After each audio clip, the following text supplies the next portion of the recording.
নবী বলেন, আল্লাহ তাআলা বলেন যালিকাল কিতাব, আল্লাহ বুঝাইছেন ওই কিতাব, ওই যে যালিকাল কিতাব আল্লাহ তাআলা বুঝাইছেন। এই যালিকাল কিতাব দিয়া আমরা যদি অ্যানালাইসিস করি, মুফাসসিরিন কেরামের দিকে তাকাই, আল্লাহ তাআলা বলেন যালিকাল কিতাব। মুফাসসিরিন কেরাম বলেন ওই যে এক নাম্বার ব্যাখ্যা আপনাদেরকে বুঝাইলাম, দ্বিতীয় নাম্বার ব্যাখ্যার দিকে যদি তাকাইয়া দেখি, আল্লাহ তাআলা বলেন যালিকাল কিতাব মানে ওই কিতাব, যেই কিতাবের মধ্যে শব্দও আছে, ব্যাখ্যাও আছে, সুন্দর সুন্দর সূরা আছে, কিন্তু ওই কিতাবের যেই ব্যাখ্যা আছে, ওই ব্যাখ্যা আপনার আমার সাধারণ জেহেন থেকে অনেক অনেক অনেক দূরে। এই জন্য আল্লাহ তাআলা ওই দিকেই সম্বোধন করে বলেন যালিকাল কিতাব। সুবহানাল্লাহ জবানটা আসে না না? আর পড়বেন কবে সুবহানাল্লাহর জবান? এই মাহফিলে কয়েক ঘন্টা থাকবে, কিন্তু আপনি আমি বেঁচে থাকলে আবার অন্য জায়গায় আড্ডা দিতে পারবো, ঘরে সময় দিতে পারবো, বিবি স্ত্রীকে সময় দিতে পারবো, কিন্তু মাহফিল কি আর পাবো? আগামী বছর আপনি হায়াত নিয়ে এখানে বসতে পারবেন, গ্যারান্টি আছে? যে গ্যারান্টি দিতে পারবেন তার বলবো আপনি চুপ করে বসে থাকেন। আর যে গ্যারান্টি দিতে পারবেন না, জবানের সর্বোচ্চ আওয়াজ থেকে সুবহানাল্লাহ বলতে হবে। জোরে বলেন সুবহানাল্লাহ। আল্লাহ রাব্বুল আলামিন বলেন ওই যে দুইটা আপনাদের সামনে ব্যাখ্যা দিলাম, যালিকাল কিতাব, এটা কেমন কিতাব? বলে যালিকাল কিতাব। মুফাসসিরিন কেরাম বলে এই যালিকাল কিতাব দিয়া বুঝাইলে দুইটা ব্যাখ্যা চলে গেল। তিন নম্বরে ব্যাখ্যা হলো আল্লাহ তাআলা বলেন এটা এমন কিতাব, ওই যে যুগে যুগে মূসা পয়গম্বরের উপরে যত ইলমের কিতাব দেওয়া হয়েছে, সমস্ত নবীর উপরে যত ইলমের কিতাব দেওয়া হয়েছে, সব কিছু কিতাবের মধ্যে যেই পরিমাণে ইলম আছে, আল্লাহ তাআলা ওই সব ইলম জমা করিয়া আল্লাহ তাআলা কোরআনের মধ্যে দিয়া দিয়েছেন। জোরে কোন সুবহানাল্লাহ। এই জন্য আল্লাহ বলেন ওই যে যালিকাল কিতাব মানে ওই যে মূসা নবীর ইলমের কিতাব, যালিকাল কিতাব ওই ঈসা নবীর ইলমের কিতাব, যালিকাল কিতাব মানে ওই যে সুলাইমান পয়গম্বরের ইলমের কিতাব, যালিকাল কিতাব মানে ওই যে আদম আলাইহিস সালাতু ওয়াস সালামের উপরে ইলমের কিতাব। ব্যাখ্যা নাম্বার 4, 4 নাম্বার ব্যাখ্যা, আল্লাহ যে বলছেন এই কাছের কোরআনটাকে আল্লাহ কেন ওই দূরে বললেন, সম্বোধন করে বললেন যালিকাল কিতাব। এটা আসলে এমন কিতাব, ওই কিতাব, ওই কিতাব মানে আল্লাহ তাআলা বুঝাইছেন ওই উপরে উপরে উপরে, কাছে না কাছে না, ওই যে লাউহে মাহফুজের কিতাব।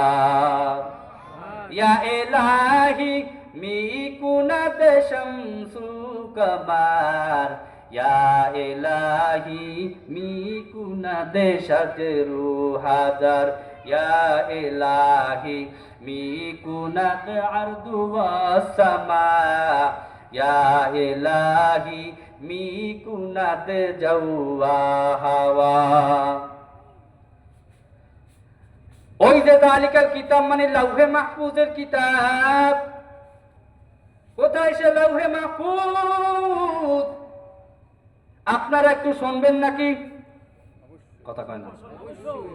কোথায় সে লাউহে মাহফুজ? এই পরিচয়টা দিতে হলে আপনাদের একটু মেরাজের দিকে যাইতে হবে সংক্ষিপ্ত আকারে।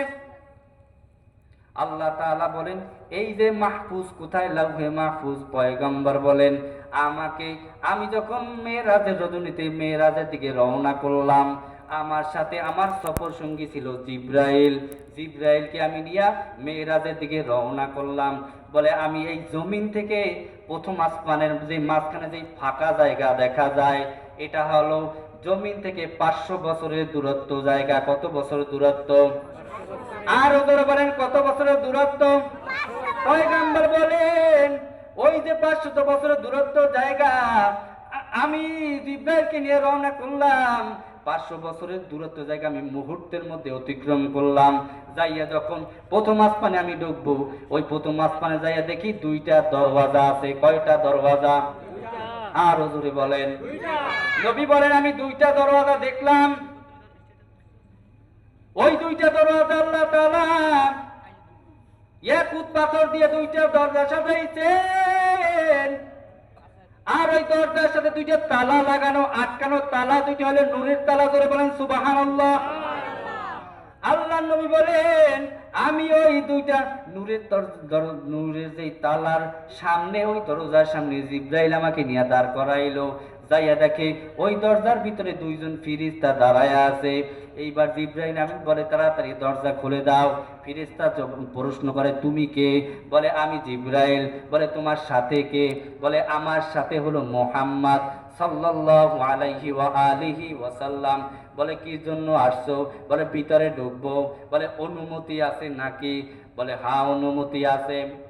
এইবার ওই ফেরেশতা ডেকে বলে এরে জিব্রাইল ভাই, এই যে তালার মধ্যে দুইটা চাবি দরকার, এই চাবি ছাড়া তো এই তালা খোলা যাবে না, কিন্তু এই চাবি দুইটা আমাদের কাছে নাই, আমাদের কাছে নাই। বলে এই চাবি দুইটা কার কাছে? বলে এই চাবি দুইটা হলো তোমার সাথে যে সফর সঙ্গী মুহাম্মদ, তার হাতে ওই চাবি দুইটা। বলে এই চাবি দুইটা হলো বিসমিল্লাহির রহমানির রহিম। বিসমিল্লাহর কত দাম! সংক্ষেপে বলতেছি, দ্রুত গতিতে আগাইতেছি। এইবার নবী বলেন আমি জিব্রাইলকে নিয়ে প্রথম আসমানের মধ্যে ঢুকলাম। ধরে বলেন সুবহানাল্লাহ। নবী বলেন ওই প্রথম আসমানে দুইটা দরজা কেন দিলেন?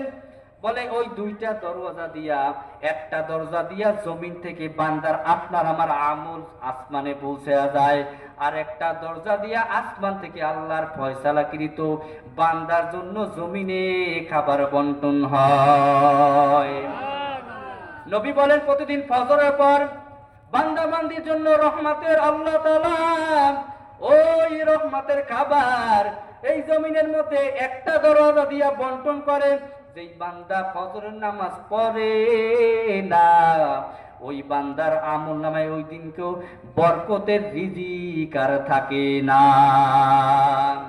মাকুন সুসুতে নামাজে পাঞ্জে গানা, ফাওয়াইলুল লিল মুসাল্লিন আল্লাযিনা মুমিনারা ইনামাজ ইনদাদেতা ইস্তাইনু আয়াতে কুরআবাখা।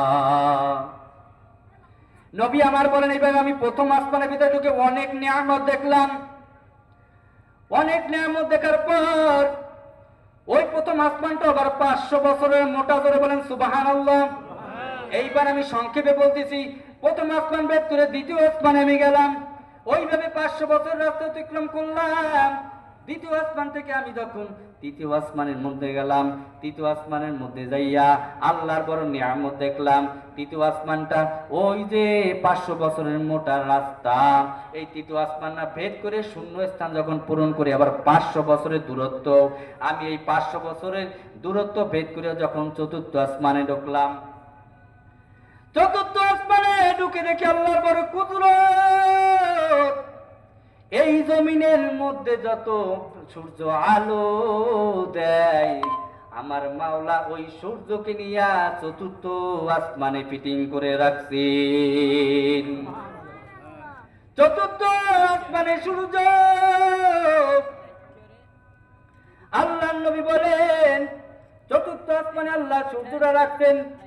এই সূর্যটা যদি আল্লাহ তৃতীয় আসমানে রাখতেন, তৃতীয় আসমানে থাকলে এই জমিনটা সূর্যের তাপে পুরিয়া ছারখার হয়ে যাইত। আল্লাহ তৃতীয় আসমানে রাখেন নাই। আবার যদি চতুর্থ আসমানের মিডল পয়েন্টে না রেখে আল্লাহ যদি পঞ্চম আসমানে রাখতেন, তাহলে এই জমিনটা ঠান্ডায় সূর্যের তাপের অভাবে বরফ হয়ে যাইত। এই ভাই এই কথা বললেন না, নিজ নিজে আস্তে আস্তে কাজ করেন।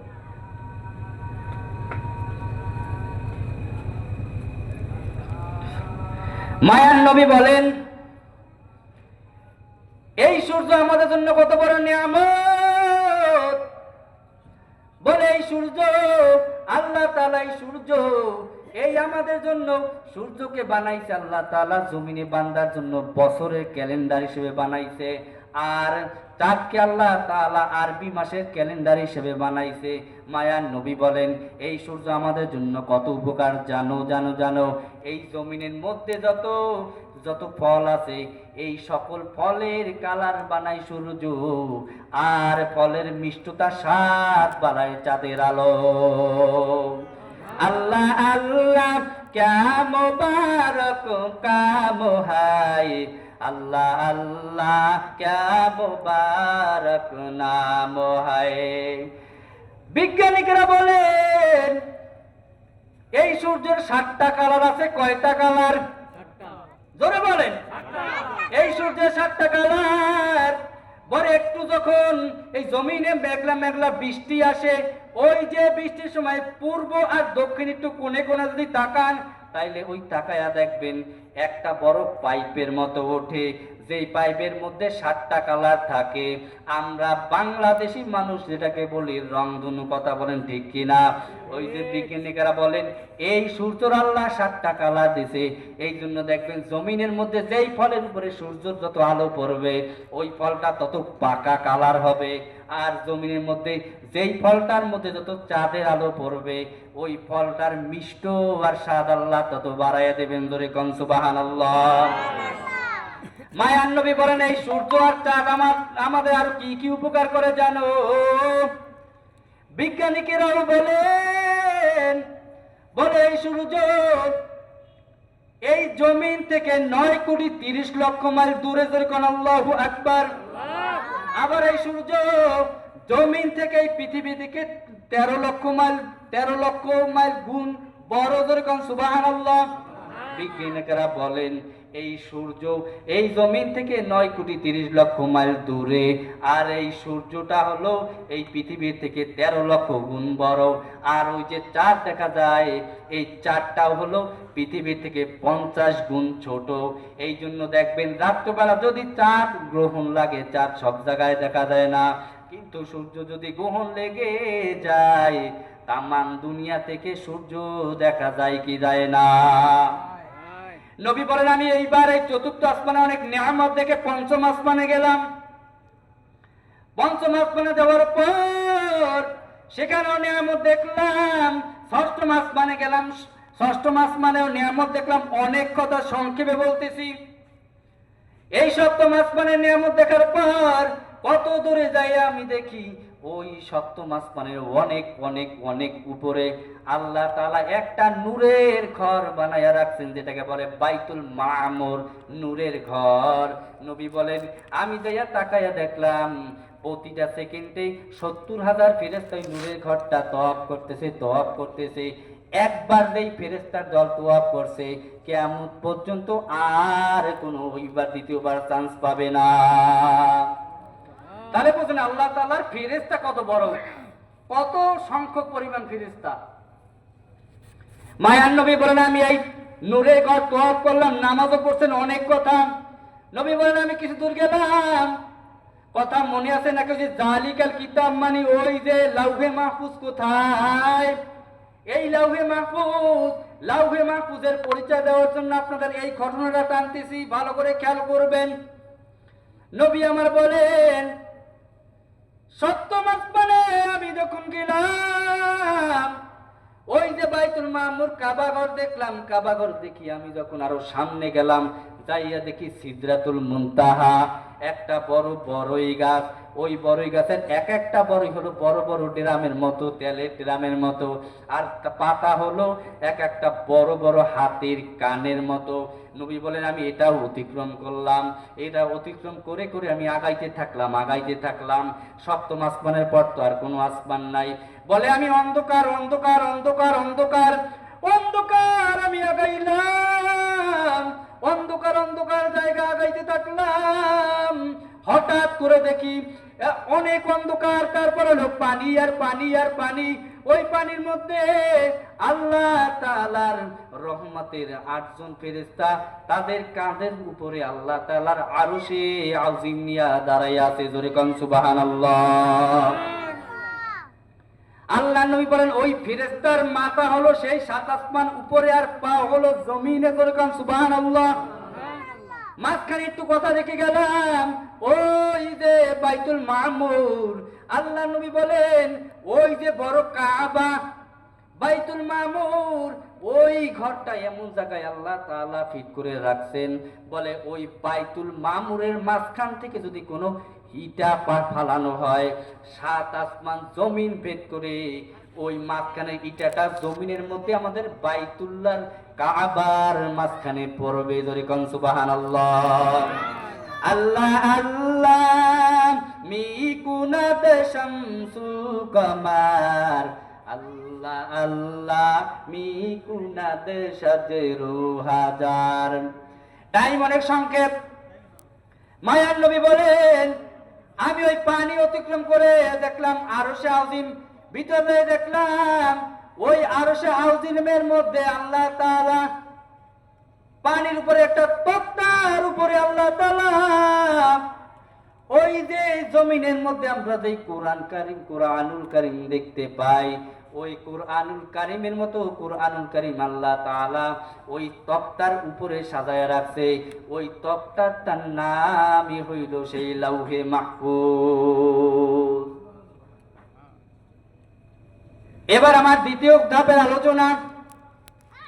সামনে রমজান মাস, আল্লাহ তাআলা কোরআনের মধ্যে বলেন ইয়া আইয়ুহাল্লাযীনা আমানু কুতিবা আলাইকুমুস সিয়াম কামা কুতিবা আলাল্লাযীনা মিন ক্বাবলিকুম লাআল্লাকুম তাত্তাকুন।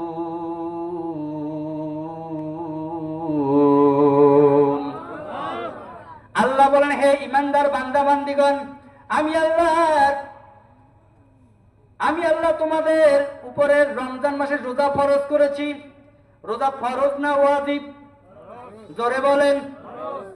আল্লাহ তাআলা বলেন তোমাদের উপরে রমজান ফরজ করলাম, যেমনি ভাবে তোমাদের পূর্ববর্তীদের উপরে রোজা ফরজ করেছি, যাতে তোমরা মুত্তাকি হতে পারো। আল্লাহ তাআলা বলেন এই রমজান মাস মুমিন বান্দারে মুত্তাকি বানায়া দেয়, আর এই মুত্তাকিনদেরকে আমার আল্লাহ নিজে ভালোবাসে। এই জন্য আল্লাহ সূরাতুল তাওবার মধ্যে বলেন ইন্নাল্লাহা ইউহিব্বুল মুত্তাকিন।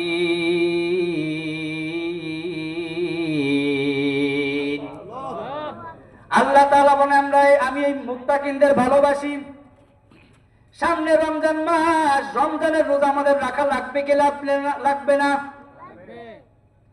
তাকায় দেখবেন এই রমজান মাসে এই জমিনের মধ্যে কিছু কিছু চায়ের দোকানের দিকে তাকাইলে দেখা যায়, কিছু কিছু হোটেলের দিকে তাকাইলে দেখা যায় এই আহাম্মকের দল একটা পর্দাসীন নারী যেইভাবে পর্দা করে না, এর চাইতেও বেশি কিছু চায়ের দোকান আর হোটেলওয়ালারা পর্দা করে। কথা কোন ঠিক কিনা?